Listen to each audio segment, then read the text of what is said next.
இன்றைக்கி வந்து 2 different type of புட்டாஸ் பார்க்கலாம். ஃபஸ்ட் நான் இங்கே வந்து ஒரு திலகம் ஷேப்பில் உள்ள ஒயிட் கலர் ஸ்டோன் கொஞ்சம் பெரிய டைப் எடுத்து க்ளோ கம்மில் வந்து ஸ்டிக் பண்ணி எடுத்திருக்கேன். அதுக்கப்புறம் அந்த ஓவல் ஷேப்பை வந்து சுற்றி நான் வந்து சுகர் பீட்ஸை வந்து அப்படியே ஸ்டிச் பண்ணி எடுத்திருக்கேன். நான் இங்கே வந்து நார்மல் டெய்லரிங் த்ரெட்டு எடுத்து அதை வந்து டுலிப் நீடில் யூஸ் பண்ணி தான் சுகர் பீடை வந்து ஸ்டிச் பண்ணி எடுத்திருக்கேன். இப்போ கோல்டன் கலர் பீட்ஸ்னால் அதே மாதிரி ஒரு வெந்தய கலர் இல்லைன்னா ஒரு எல்லோ கலர் வந்து த்ரெட் யூஸ் பண்ணால் அது வந்து டிஃப்ரென்ஸ் பெருசாக தெரியாது. நம்ம ஸ்டிச் பண்ணும்போது கரெக்டாகவே அந்த ஓவல் ஷேப்புக்கு நம்ம வந்து இந்த சுகர் பீட்ஸை வந்து ஸ்டிச் பண்ணணும்.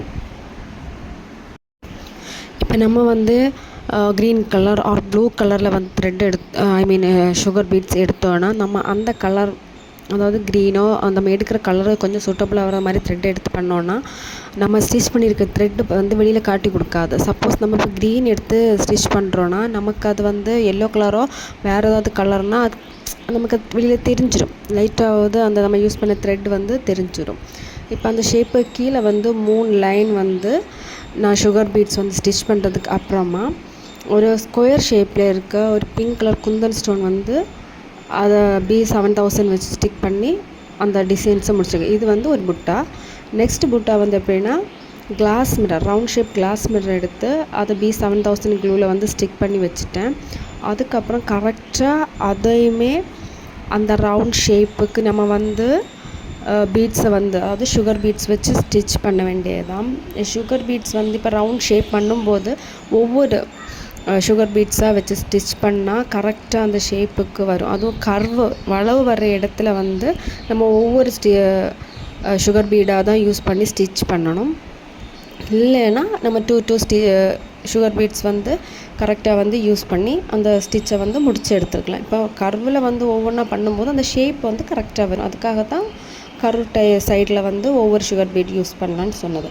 நெக்ஸ்ட்டு வந்து 2mm பீட்ஸு, கொஞ்சம் பெரிய டைப் சுகர் பீட்ஸ்லேருந்து அடுத்தது அது 2mm பீட்ஸ் வந்து அடுத்த ஒரு ரவுண்டு லேயராக வந்து நான் ஸ்டிச் பண்ணி எடுத்துருக்கிறேன். இதையுமே ஒவ்வொரு பீட்ஸாகவே யூஸ் பண்ணியிருக்கேன். இல்லைன்னா 2 பீட்ஸ் நம்ம எப்படி பார்த்தாலும் ஒவ்வொரு பீட்ஸ் யூஸ் பண்ணுறது தான் பர்ஃபெக்டாக அந்த ஷேப்புக்கு அழகாக இருக்கும். நான் அந்த 2mm பீட் வந்து 2 தடவை டபுள் லேயர் போட்டிருக்கேன். ஃபஸ்ட்டு சிங்கிள் லேயரில் வந்து சுகர் பீட்ஸ், நெக்ஸ்ட் 2mmல ஒரு லைன் போட்டு அதை கம்ப்ளீட் பண்ணியிருக்கேன்.